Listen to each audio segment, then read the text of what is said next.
Okay, so we are in 1 Samuel chapter 8.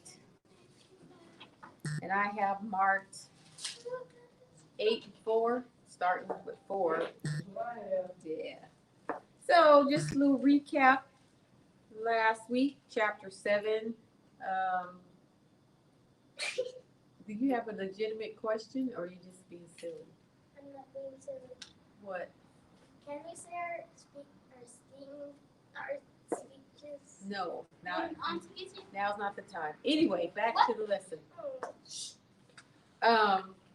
So we saw Israel regained the Covenant. Ark of the Covenant. I'm sorry, my brain just went blank. They defeated the Philistines. They got back the Ark of the Covenant, and so they were kind of moving on that good path. But even they didn't want it in their midst, so it ended up being housed in one of the priests in their home, and then so they had it. And so Samuel was the last judge during that era. And so now going into chapter 8, we're going to see the people are going to want a king. So they are, even after everything that they've gone through, generation after generation after generation, with God being their king, they now want to be like everyone else. And it's kind of funny because that's how they always got into trouble, going at or trying to be like everyone else, worshiping their gods, going into idol worship. So you would think at this time, knowing their history and even their immediate history, that they would see that God has always been their defender and has always brought them out and brought them to victory, whereas men haven't, but yet and still they want to be like everyone else. So I'll just start with 1, since it's only 3 verses. Yeah. So, and it came to pass about when Samuel was old that he appointed his sons judges over Israel. Now the name of his firstborn was Joel, and the name of his second Abijah, and they were judging in Beersheba. His sons, however, did not walk in the ways, but turned aside after dishonest gain and took bribes and perverted justice. So this kind of sounds like who? No, what was the first uh, the priest? Remember Eli and his sons? Eli had his 2 bad sons, and they were doing all kind of craziness in the temple, and God judged him for that. And he told him that his sons were going to they were going to be destroyed, and that he was going to be destroyed. And so Samuel was there as a child when all this happened, because remember, God had given him the prophecy to tell Eli that his time was coming to an end. And so now here he is. He's an old man, and his 2 sons are kind of doing, maybe not as bad as Eli's 2 sons, but they weren't walking in the ways, of even their father. They didn't take after their father. They were taking bribes, and they were what is the word? When you're in a place of position, but yet you're kind of using your authority for your own gain, and you kind of see that in this climate, this political, climate. People who are in power, and they're making decisions based upon, whoever is giving them the most money or whatever, but not in the total interest of everyone. It's really not just in the political arena.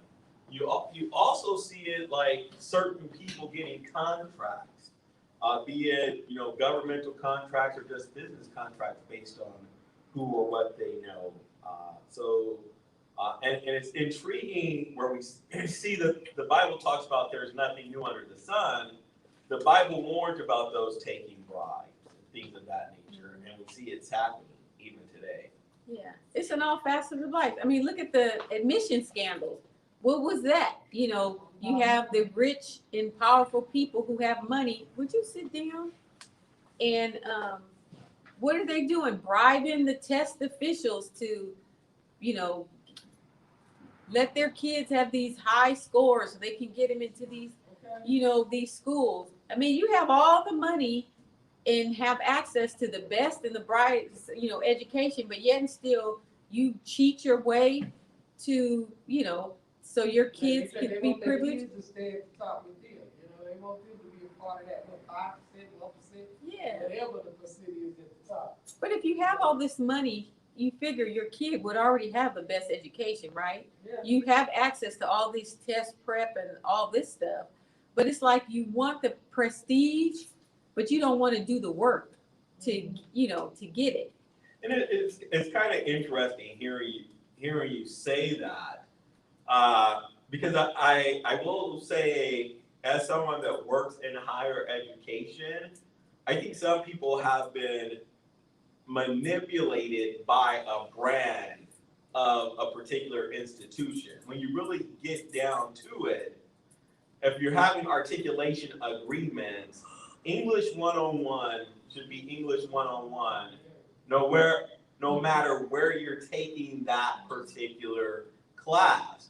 And I think there are some institutions that have done a good job at marketing and branding themselves to the point that people go an exorbitant amount of debt thinking that a degree from that institution is better than a degree from somewhere else. But when you really look at it, there are successful people that come out of every institution. Right. And it's not just a degree, because you're right, you can get the degree, but you know, if you really look at it, it's the contacts that you make. Because the person who's going to an Ivy League school, you know, are not going to be the same people who are going to go to community college or state school. You know what I'm saying? The I don't want to say quality of people, because the quality, you can't, how do you judge the quality of a person? But if you have certain aspirations to be, you know, they'll just say politics, you know, because that's well known. You know, most of these politicians, you know, graduate from Harvard or I don't know what's some of these big name schools, Yale and stuff. But it's the, you know, yeah, so it's the family connections that you meet while you're there. So yes, you can get that same law degree, you know, from Alabama State or, you know, Kentucky U or whatever, you know, but you're not going to have, you know, a Kennedy going to that school or a Vanderbilt or, you know, these high profile people. And that's how a lot of people, like you say, become successful, because it's not about, you know, where you went necessarily, but it's like who you know. These people can bring you up. And so that's kind of, I think, a bigger draw of the contacts that you can make. You know, look at Obama's daughter. She's going to Harvard. And so how many people would just love to rub shoulders with her in hopes of maybe getting access to her parents, you know? So there's a whole lot of reasons, you know, behind what people do in hopes of propelling themselves, you know, either academically or their career wise and stuff. So, You know, and like the pastor was saying, it's the brand. You know, if I go and I fill out my resume and I say I went to Harvard, you know, and I'm trying to get a job at a prestigious company, as compared to saying that I went to San Bernardino, Cal State, which I did, it works for me. But I mean, depending on the person and their mindset, they may be drawn to me more so if I have that brand of I went to Harvard. yeah, exactly. But I think, and this is where I think people really have to do a deep dive. Yes, there are some successful people that have went to what I guess if you want to call them blue chip institutions, but there are a whole lot of people that are successful that did not go to some of these blue chip institutions, but they were able, be it however they finagled their way into certain groups or made certain contacts where they have been able to rub shoulders with some of the greats. But I say that to say we as people should never feel the need to think that we're less than based on where we may have went or what someone may have told us our opportunities are. Because kind of going back full circle to that cheating scandal, just because someone was there and cheated their way to go to a particular school does not mean that they're any better than someone who did not have access to cheat themselves into that particular institution. But you know what, even, and I know we're gonna go back to the lesson, but even in regards to that, as Deaconess Sims said in the beginning, they could afford to just go to any possible school they could have, they probably wouldn't have made the cut if they really did, you know, maybe they had C applicants, you know, just because my mom and dad is rich. And maybe I had a C applicant, maybe I wouldn't have done well on the state test, you know, and all of that to be really considered for admission. But the point is, how many people's heads did they step on that didn't make the cut because they cheated? Yeah. You know, and when we talk about as being men and women of God, we have to have integrity. And like these guys here, if they really truly were men of God, they wouldn't have been looking for briberies because God gonna take care of me anyway. Yeah. Why do I have to get the money from the crooks or whoever they was getting paid? That tells me they really didn't trust in God to be a provider. And you know what? And that's what it really boils down to. When we have to start, you know, doing backdoor deals and sneaking and doing stuff, where is your faith? I mean, I'm talking about in the church. Yeah. You know, even for positions, you know, people wanting to be an evangelist or an elder or a bishop and, you know, this, that, the other. It's just a title, right? I mean, when it really boils down to it, it is just a title that you can put in front of your name. Does it really mean anything in the big scheme of things? Because I could just be, you know, Sister Bobo sitting on the front seat, but maybe I'm going out witnessing, talking to people, bringing people to, you know, Christ or sharing my testimony. Whereas the person sitting up here, you know, evangelist, doctor, you know, do good, and what are they doing? You know, but everybody's flocking to go seeing them. I'm just kind of exaggerating the point.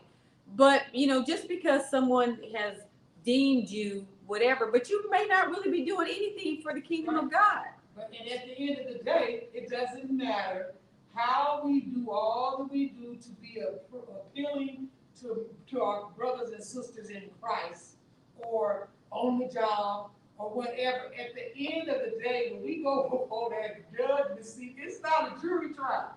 How about that? Yeah. There's So only going to be one there judging us, and that's the Lord. that's right. So that's who we need to be living to please on a daily basis. All right, amen. So verse 4, then all the elders of Israel gathered together and came to Samuel at Ramah. And they said to him, behold, you have grown old, and your sons do not walk in your ways. Now appoint a king for us to judge us like all the nations. So they're saying, you know, Samuel, you're old now. You are, you know, you have kind of passed your prime. And the people that are supposed to be coming up under you, they're no good. So we, you know, you old, we kicking you to the curb. Your sons are corrupt, and we don't want nothing to do with them. So, you know, you appoint somebody who can be the king and ruler over us. I think it's also interesting, we see them looking to others as justification as to what they should do. And I think that reveals the peer pressure where people tend to lack the backbone to stand on their own convictions. They'll let other people persuade them as to what they deem appropriate.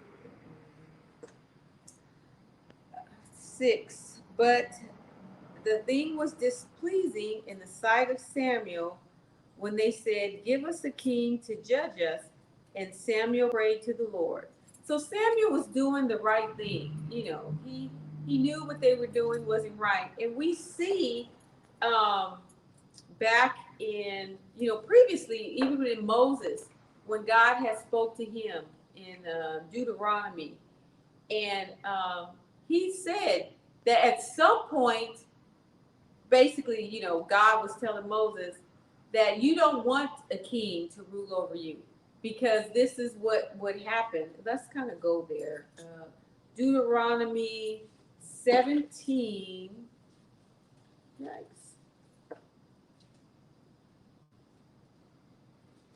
17 verses 14.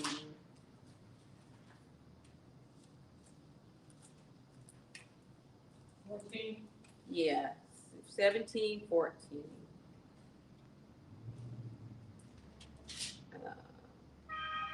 So it says, when you enter the land the Lord your God is giving you and have taken possession of it and settled in it, and you say, let us set a king over us like all the nations around us.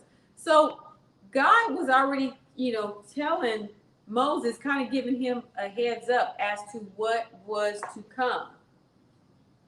Be sure to appoint over you the king the Lord your God chooses. So again, it said who God chooses, not who the people choose. And he must be from among your own brothers. So that means he has to be part of the tribes. Yes. I have a question. Mm-hmm. Because I like how your context where you said whom the Lord chooses, not whom the people choose. So when people cast lots or votes for a certain leader, maybe who's going to be their next pastor or who's going to be their next bishop or whatever it is they're doing, can they say God placed that person there when they had a vote to put the person there? I don't know, because I don't really know how all that works, in the church that we came out of. Do you just like kind of put your name in the hat and say, okay, I want to be the next, bishop or pastor or whatever? And you know what? It is one of those things, because I know that church I came out of, there was a vote in regards to a bishopship. Now, my take is, okay, you take all the different pastors or whatever. You know what I'm saying? I guess the lay people are not important. We just all want to pit on our pastors and select whoever we want to run this jurisdiction or whatever.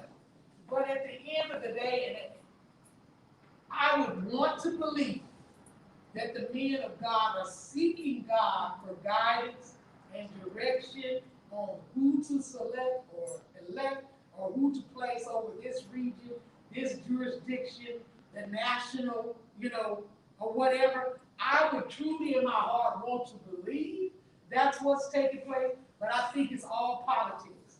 Who I love, who do I think, not so much love because you should love all right, but who do I think will be there for me, the best interest of me? Who's subject to, I can have upward mobility under this leader more so than that leader. I think it's sad to say, but the men and women of God comes out of the same society as the police, the school teachers, the politicians, where they all have corruption in them. So we all were born in our mother and sin that our mother conceived us. So as far as that question that the pastor has asked, it would be good to say that they're following God's guidance and direction. But this is me, and it's me. I think it's more personalities and personal opinions getting involved in these elections, more so than people really going down and sackcloth and ashes and praying and asking God for guidance and direction. Yeah. And I tend to agree with you because, again, I don't know all the inner workings of how the system works. But yeah, it's you know, it's like you know, just in anything, even when you're in school, the most popular wins, you know. And so, and that's kind of how the church, I mean, does it really come down to the qualifications or the things that they've done for God, you know? But if you look in the New Testament, when the disciples were getting ready to go out to fulfill their commission, and how they replaced Judas, and I have to kind of read that again to see, but you know how they picked the person who was supposed to, you know, take his place and stuff. You know, they kind of got together and agreed upon, you know, and I think it was, you know, based upon, you know, that person's belief and faith or what they had saw in that person. And, you know, maybe that's how it should be.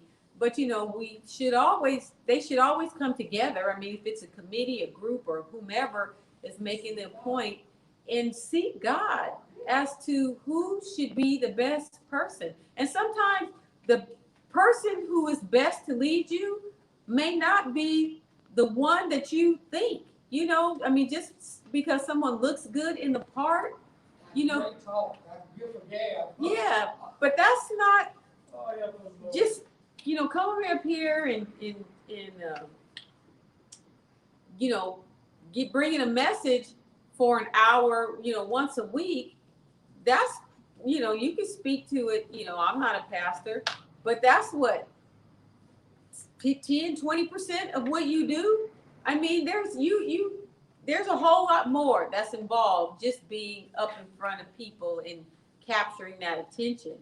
And you know, it could be why a lot of people fail, because yeah, you know, they can, you know, bring a good message, but what about the business aspect, you know, of the church? I mean, you can't neglect one thing for another. So, you know. And that just reminds me of Mother Atkins, God bless her soul. And she was very wise and observant in certain things. And she used to talk to me all the time how when there was an election and there was a gentleman that was a bishop, they elected him to be a bishop. And she used to tell me all the time, how you gonna be a bishop if you ain't even got a church? You know, let those submit. So it's one of those things that goes back to people just throwing titles like newspapers. But you know, I think you should be a bishop. But I think this is one of the fallacies of people not truly knowing the history in terms of what constitutes a bishop, elder, overseer, and the relation of all those titles. But kind of getting back to that initial question, can you say God is involved in the decision when people are voting? One of the things I can say is a telltale sign that God may not be involved in the process is that after someone is selected, there is a split. Then you have people going after this leader who didn't get it. Then you got the ones that are staying with the one that got elected, who they felt was the right person. And I will say the Bible tells us God is not the author of confusion.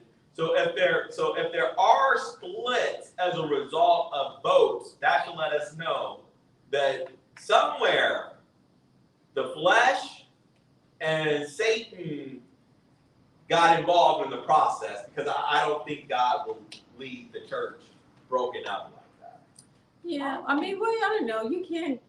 Maybe the person is actually who God appointed, but you're always going to have those people who are going to cause confusion and create chaos, and you know, so you know, as an individual, the only thing you can do is just seek God for yourself, and that's how it should be. Yeah, and because you know, you're always going to have those people. So back in Deuteronomy, it says, "Be sure to appoint over the king the Lord your God chooses. He must be from among your own brothers. Do not place a foreigner over you, one who is not a brother Israelite. The king, moreover, must not acquire great numbers of horses for himself, or make the people return to Egypt to get more of them. For the Lord has told you, You are not to go back that way again. So here he's telling them, this is not what they're supposed to do. And then who did that though? Solomon. That was one of his things. He had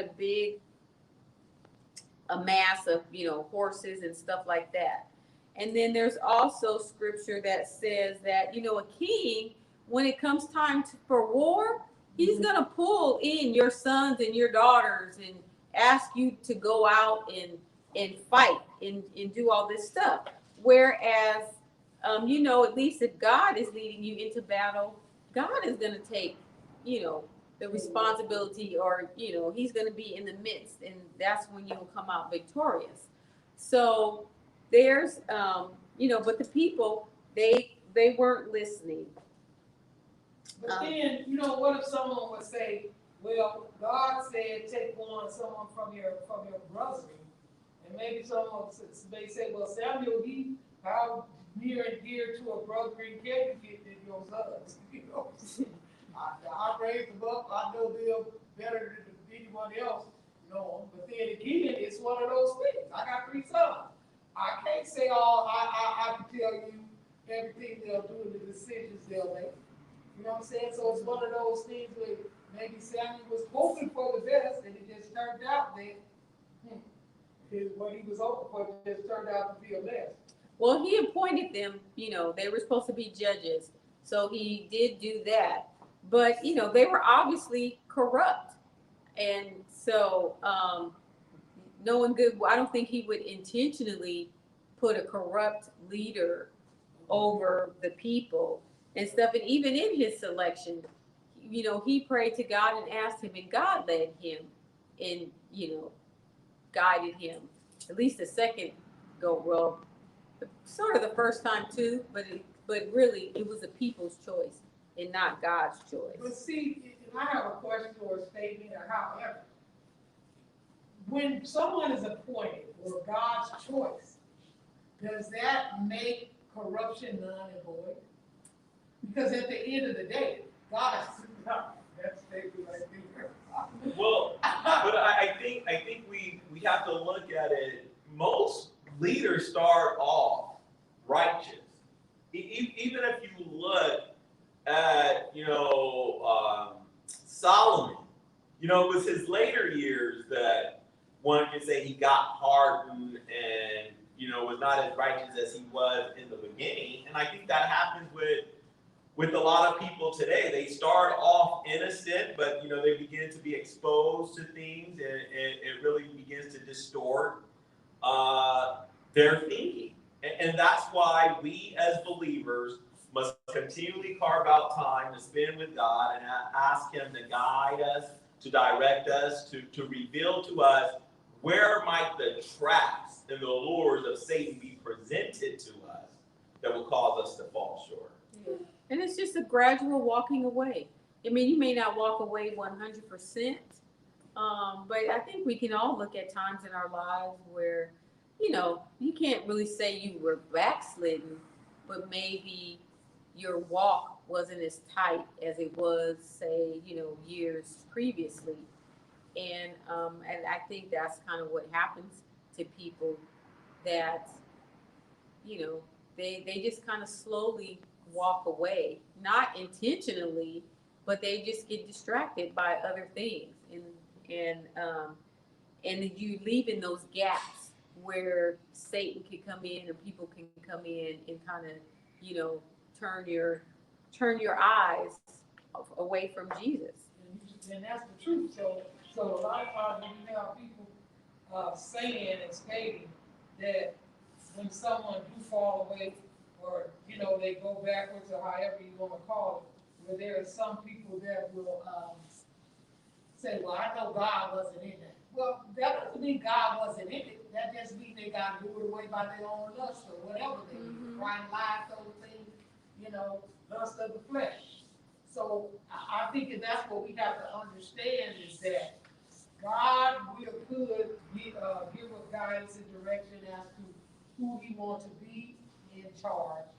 But as the pastor was saying, and you were saying, They have to stay on the straight and narrow and keep their focus on God. Press towards that mark in every way, in every aspect that they can. Because it's easy to be lured away by the lust of the flesh. As these sons of Samuel, they was lured away by some money. Yeah, and that's, we can't say that given the same opportunities, we wouldn't make those same wrong decisions, because we all have made the wrong decision. But hopefully the Lord will get a hold of us and get us back on track. So verse 7, 1 Samuel 8:7 says, the Lord said to Samuel, listen to the voice of the people in regard to all that they say to you, for they have not rejected you, but they have rejected me from being king over them. So Samuel, he was disheartened by the news, because he knew that God should be their ruler, and that, number one, that they shouldn't be like everyone else. And so he took it personally. And, we can be like that too. When you're trying to talk to somebody, witness to them, talk to them about the Lord, and then they come back with, some nonsense.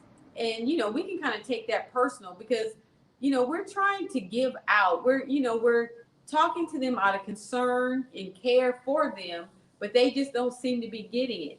And that's kind of how I see Samuel. He has led them for all these years, and now, he's old, and especially, you've done something for so long, and it's like now, okay, the people are just saying you're not relevant. And I think that's how people treat God today. Oh, that's old fogey. We don't have to live like that no more. That was back then. This is a new day. And so, forgetting that the Bible tells us there's nothing new under the sun. And like you said, they get away, but they're repeating the mistakes of yesterday. yeah, and not really learning. And so, so he was kind of, upset about it. But, even in that, God comforted him and said, Samuel, it's not you. It's not you that they don't want. It's not your leadership. And in effect, they was trying to make a, what do you call it? When you start looking at your replacement, what is that called? Your succession plan. So the people were looking at their succession plan. Samuel, you're old. You're not going to be with us much longer. So we need the new blood, the next generation or whomever to come in. But could you say that was a bad way to think? Because think about it. If a lot of churches today, where the pastor dies off, he get old or whatever, would have thought like they thought, they wouldn't find themselves in a rut to where now somebody's there, the church is split up, and people are doing all kinds of stuff. But if people would pray and talk to the leader, I mean, sometimes it's a selfish thing, but even we're not trying to kick you to the curb, but we're looking out for the future of the church. And the pastor or the leader should have it in his heart that he wants things to continue on, in the work of God, the work of the Lord. But I think that's what was missing, was God was missing from their succession plan. They went to Samuel telling him what needed to be done. And maybe they saw it, but if you look, when Moses appointed Joshua, God was involved in that. So I think you do want succession, but you want divinely godly appointed succession. And to your point, there should be a plan. And see, I think it'd be better to have someone already being trained or brought up or mentored. And it may even be better, but it's just like our own vanity. You see it in sports. You see it in sports a lot. People play one season past their viability, or boxers who take that one. Yeah. He ended up retired a loser when he had won all that. I'm going back. Yeah. You got to go when your time is up. Yeah. And so that speaks to our own vanity. And even in church, if you're an older person, I mean, that's, God has blessed you. But why did your replacement have to step in after your funeral? I mean, there's a organization, a Bible study that I belong to. But once you get to be a certain age, you can't be in leadership anymore. You're replacement. So that once I get to age, whatever that age is, that's the end of my reign, and that I know my replacement is coming. But we want to be up here, on our deathbed with oxygen, still trying to get that last message. When you should be propelling someone else forward as you're propelling them forward, you should be taking those steps back. And so if that person is already in place, when that leader steps down or retires or God forbid pass away, you already have someone who has taken the reins. So there should be no in fight, because the transition has already taken place. But again, you want to make that last hoorah, and a lot of times it's for our own vanity. So obviously you think there's no one that can replace you or your leadership, so you just hang in there until sometimes you may not even be death. Maybe you have some life-threatening illness or something like that kind of takes you from that realm.